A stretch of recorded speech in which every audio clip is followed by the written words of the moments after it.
A história de Satoru Gojo, o vazio de ser o mais forte. Existe uma frase que define completamente a vida de Satoru Gojo. Quando você é o mais forte, ninguém consegue entender a sua solidão.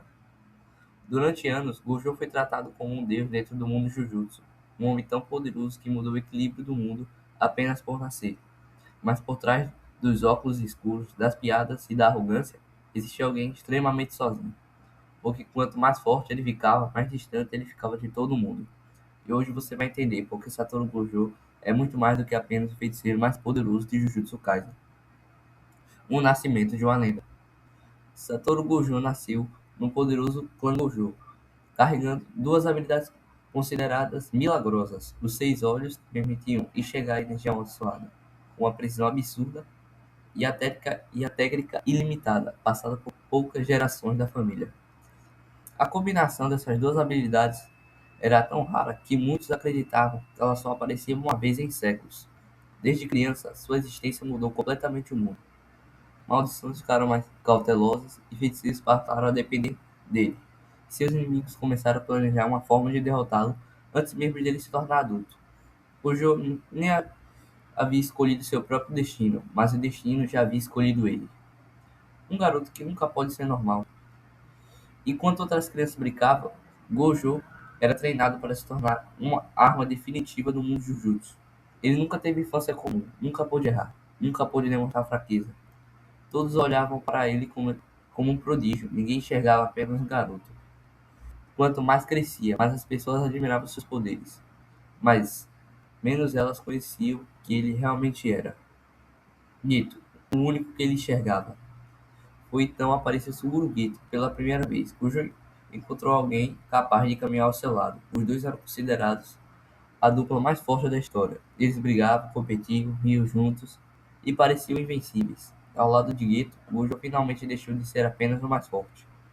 Ele voltou apenas a ser Satoru, mas essa felicidade não duraria para sempre. A missão que mudou tudo. Tudo mudou durante a missão para proteger Rico Amanai. Os dois acreditavam que conseguiriam concluir a missão sem dificuldades, até encontrarem Toji, um homem sem energia amaldiçoada, alguém que ninguém levava a sério. Mas quando derrotou o maior prodígio do mundo, Gojo foi brutalmente derrotado pela primeira vez. Ele experimentou o medo da morte, e quando estava entre a vida e a morte, conseguiu despertar completamente seu verdadeiro potencial. Quando voltou, era outro homem, mais poderoso, mais rápido, praticamente intocável. Toji acabou derrotado, mas aquela vitória teve um preço enorme: a morte de Rico. Mesmo derrotando Toji, Gojo não conseguiu salvar Rico Amanai. Ela morreu diante dos seus olhos, e naquele momento ele percebeu algo cruel. Ser o mais forte não significava conseguir salvar todo mundo. Foi ali que nasceu o primeiro vazio dentro dele, a queda de Gito. Depois daquela missão, Gito começou a mudar. As missões, o sofrimento, a forma como os feiticeiros eram usados. Tudo aquilo destruía sua visão de mundo, enquanto Gojo continuava ficando cada vez mais forte. Gito afundava na escuridão, até abandonar completamente o lado dos feiticeiros. Quando os dois finalmente ficaram frente a frente, Gojo percebeu que existia algo que nem seu poder podia fazer: salvar seu melhor amigo, e isso o destruiu por dentro. O peso de ser o mais forte. Depois de perder Gito, Gojo percebeu uma verdade dolorosa. Quanto mais forte ele ficava, mais sozinho ele se tornava. Ninguém conseguia acompanhar sua força, ninguém conseguia dividir suas responsabilidades. Todos simplesmente esperavam que Gojo resolvesse tudo. Ele virou praticamente um exército de um homem só, e isso era um peso enorme. Por isso, decidiu que mudaria o sistema Jujutsu, não por violência, mas formando uma nova geração: Itadori, Megumi e Yuta. Foi por isso que Gojo começou a apostar em jogos como Yuji Itadori, Megumi Fushiguro e Yuta. Seu verdadeiro sonho nunca foi continuar sendo o mais forte. Seu sonho era criar pessoas capazes de andar ao seu lado. Pessoas que um dia não precisassem depender apenas dele. Era a primeira vez que Gojo demonstrava esperança. Talvez ele finalmente deixasse de ficar sozinho. O selamento. Mas seus inimigos sabiam que derrotar Gojo era impossível.